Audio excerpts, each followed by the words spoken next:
My, what a beautiful landscape. It's art time with Mr. Mayberry. Let's get busy. Welcome to Art Time with Mr. Mayberry. Today we're going to be working with landscape, a picture of land. So let's get started. It's time to make some art. For this project you'll need some kind of paper, whether construction paper or copy paper. You'll need crayons, and you'll need scissors, and you'll need glue. Okay, for this picture we're going to be working in layers. The first layer, you can either use blue construction paper or copy paper, or you can do what I did and just take a white piece of copy paper and then use a blue crayon without paper and color the top portion of that. This is going to be the sky. And then we're going to add the second layer, and that is going to be the ground. Now you can use either construction paper, color copy paper, or you can do what I did and just color a white piece of copy paper with a green crayon that doesn't have any paper on it.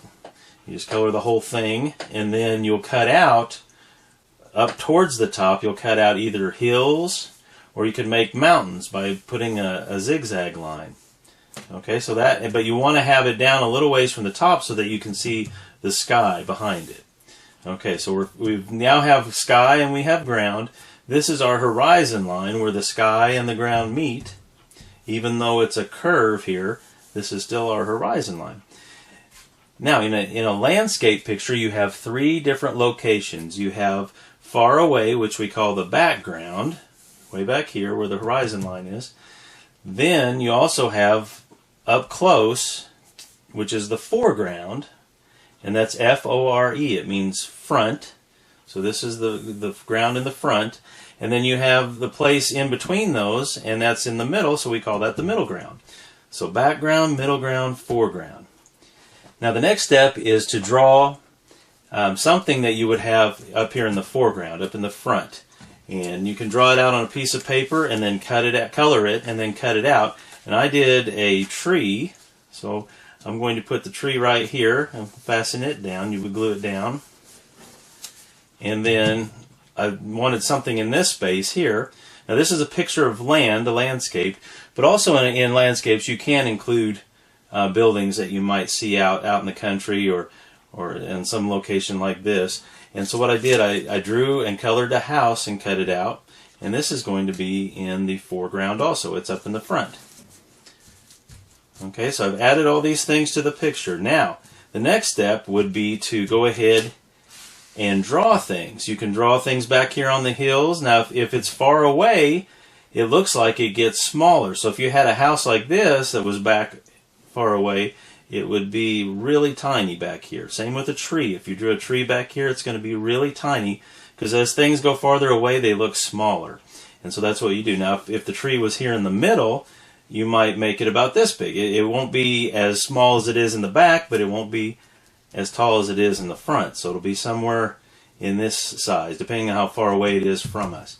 Okay, it's also going, if you'll notice, things are going higher up the farther away they get from us too.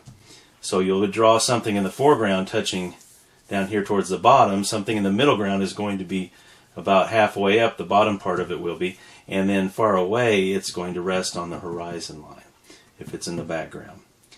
So I want you to go ahead and add these things and then draw some extra details on your picture. Also, something else that we're using on this picture is what we call overlapping. And then that's when one thing is in front of another. And you can tell which is closest by what you see the most of. Okay, so that's what we're doing here. The house looks closer because it covers up the background, and same with the tree. It looks closer because it covers up the hill in the background. You could also, instead of putting things down and then drawing, you could actually draw what's in the background and the middle ground first, and then put your tree or your house or whatever you have in the foreground down, and it would overlap or cover up part of whatever you have drawn back here. So that's another way you can do that. And this is our project for today, a landscape. Well, that's all for today. I hope you enjoyed this project. If you'd like to show me the landscape that you made, just post it in the comments below. Remember to like, subscribe, and share. and I'll see you next time. See you later. Hi, bye.